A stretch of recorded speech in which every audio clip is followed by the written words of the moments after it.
Hoy sin duda la noticia en el país es el proyecto de reforma laboral que presentó el gobierno y que tiene muchos puntos que nos tocan a todos, trabajadores, funcionarios, empresarios. Pues vamos a analizar uno a uno los puntos exactamente y a explicarlos muy bien junto a nuestra editora económica Lidis Ribón. Lidis, buenas tardes, bienvenida. Felipe, muy buenas tardes a usted y a los televidentes. Y usted lo acaba de decir, esta es una de las reformas más esperadas en el país. Claro que sí, todos expectantes. Y precisamente Lidis y televidentes recogemos sus preguntas en todos los rincones de nuestro país. Por eso ustedes ven aquí en nuestra pantalla a nuestro equipo para formularlas y además resolverlas, que es lo que necesitamos en este momento. Arrancamos con Andrea Bernal desde Venadillo, Tolima. Andrea. Felipe, Lidis, hemos recogido también preguntas acá y si me permiten tengo una. La pregunta es sobre las horas extras y los dominicales, Lidis. ¿Cómo quedaría si llega a aprobarse este proyecto? Andrea, pues mire, la jornada laboral actualmente inicia a las 6 de la mañana y termina a las 9 de la noche. Aquí en pantalla vamos a ver qué es lo que plantea el proyecto. El proyecto plantea iniciar a las 6 de la mañana y terminarlo a las 6 de la tarde. ¿Esto qué significa? Que si usted a partir de las 6 de la tarde empieza, pues o le toca trabajar, pues le estarían pagando un recargo nocturno. Pero además de eso, el proyecto plantea, o esta iniciativa plantea, dominicales en un 100%. ¿Esto qué significa?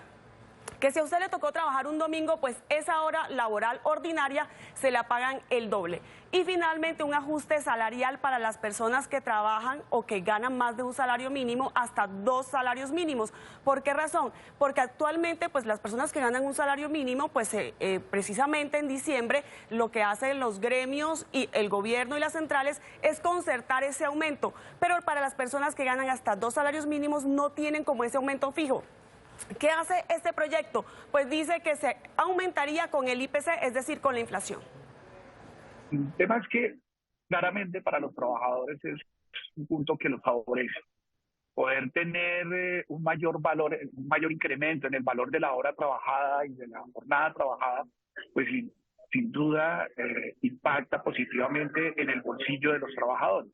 Pero le impone unas cargas muy importantes al sector empresarial y particularmente yo quiero hacer hincapié en esa carga que va a recaer a las medianas, a las micro, a las pequeñas empresas. Bueno, Lidis, y desde Medellín le queremos pedir que nos explique las diferentes modalidades de contratación que se permitirían en caso de que se apruebe esta reforma laboral. Bueno, Isabela, prácticamente los contratos quedan tal cual como están, pero se centra mucho en que las empresas intenten o que mejoren la contratación directa, es decir, en contratos indefinidos. Aquí en pantallas los estamos viendo. La idea es que las personas que tengan contratos indefinidos preavisen 30 días antes o que hagan un aviso 30 días antes si se quieren ir. Otro de los contratos es el fijo. Este contrato se va a permitir, pero hasta los 2 años. Un tercer contrato es obra-labor y un cuarto contrato es el agropecuario. Estos 2 contratos pues también tendrían las personas que tener todas las prestaciones sociales. Lo que busca el proyecto, con toda razón, es poder garantizar mayor estabilidad de nuestros trabajadores y por supuesto mayor bienestar derivado de la certidumbre jurídica que puede llegar a tener un trabajador al momento de ingresar. Aquí hay una propuesta donde se dice que el contrato a término indefinido tiene que ser el contrato por excelencia, digámoslo así. Es decir, es la primera opción que debe tener el empleador. Y se dan las otras opciones, como el contrato a término fijo, como el contrato por obra o labor, o el ocasional y transitorio, que ya existen. Lidis, muy buenas tardes. Desde Barranquilla queremos preguntarle por la formalización de las plataformas. Eso está dirigido a los domiciliarios, que recordemos muchos de ellos en este momento están en la informalidad. ¿Habrá algún cambio en su vinculación laboral, Lidis? Andrea, muy buenas tardes. Pues mire, esto es lo que plantea la iniciativa. Hemos visto muchísimas veces que ellos han protestado por ese trabajo informal que tienen y que no cuentan precisamente pues con un trabajo más formal o con las prestaciones sociales. ¿Qué dice la iniciativa? Y aquí también lo estamos viendo en pantalla. Se puede contratar a través de modalidad de tiempo parcial, pero tienen que tener seguridad social.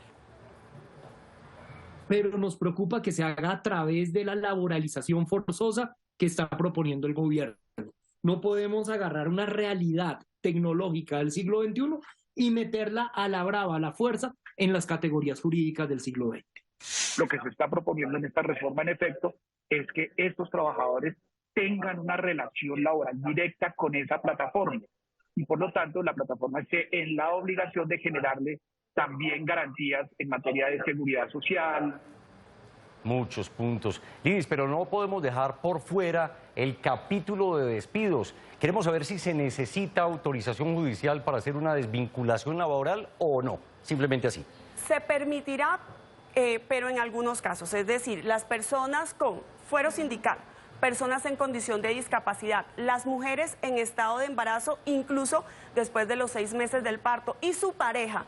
Y además los prepensionados con 3 años los podrán despedir siempre y cuando haya una autoridad judicial que lo permita o una autoridad administrativa. Es beneficioso en el sentido de protección hacia los trabajadores en el caso de que haya un embarazo y que sea la persona, ya sea la mujer o en este caso el hombre, el único que provea económicamente a la familia de ingresos. El impacto de generar un fuero de estabilidad ocupacional siempre va a ser el de limitar de alguna medida la empleabilidad de las personas que se beneficien con el fuero.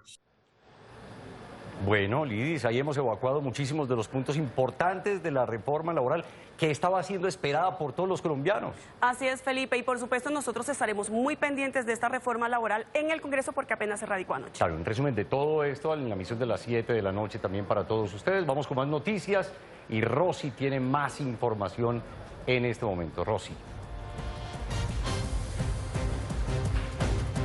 Bueno, pues precisamente con la información ya vimos los puntos claves de la reforma laboral que está siendo discutida en el Congreso y que será aún más y avanzará pese a que lleva horas de ser radicada. Ya se escuchan voces de quienes tienen reparos, Lidis, dicen que esto no debe ser. Catherine Leal, ¿cómo está ese pulso exactamente en el Congreso de la República?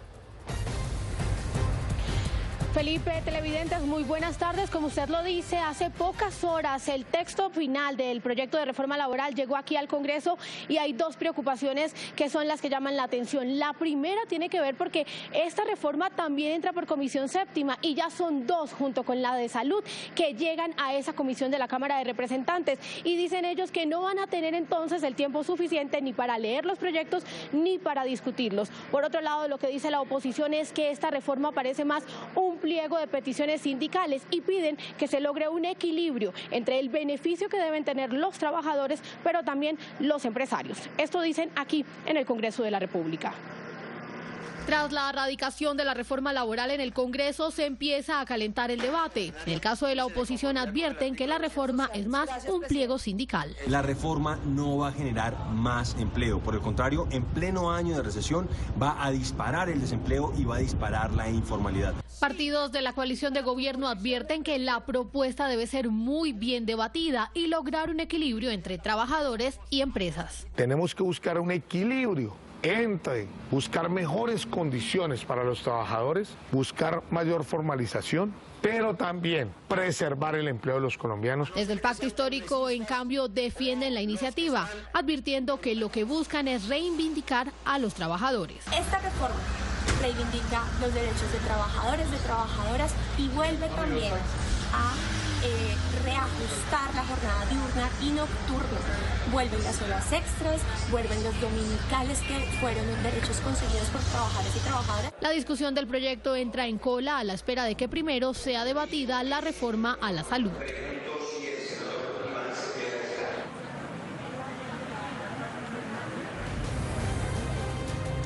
Y mientras esto pasa en el Congreso, escuchemos ahora la postura de los gremios y los empresarios precisamente frente al articulado de la reforma. Una vez llegado el texto de la reforma al Congreso, son varias las posiciones de los gremios. Aunque la Asociación Colombiana de las Micro, Pequeña y Medianas Empresas dice que esta iniciativa tuvo consenso e incluyeron sus propuestas, como el del preaviso de los 30 días, asegura estar preocupada por el contrato de aprendizaje. Y eso ha sido una apuesta de los sindicatos de Colombia y creo que ha sido una apuesta egoísta porque le va a restar oportunidades a nuestros jóvenes de complementar apropiadamente su formación en el sector real, porque la monetización no es igual que un empresario acoja a un aprendiz. La ANDI sostiene preocupación por varios puntos de esta reforma que generarían más desempleo, por ejemplo, la tercerización. Obliga a las empresas grandes a contratar todo directamente, todo lo que necesitan, entonces van a desaparecer una gran cantidad de pymes, van a desaparecer una gran cantidad de empresas medianas y pequeñas. Seguramente incluso la economía popular se va a ver afectada. Además, le pide al Congreso que el debate debe ser consciente.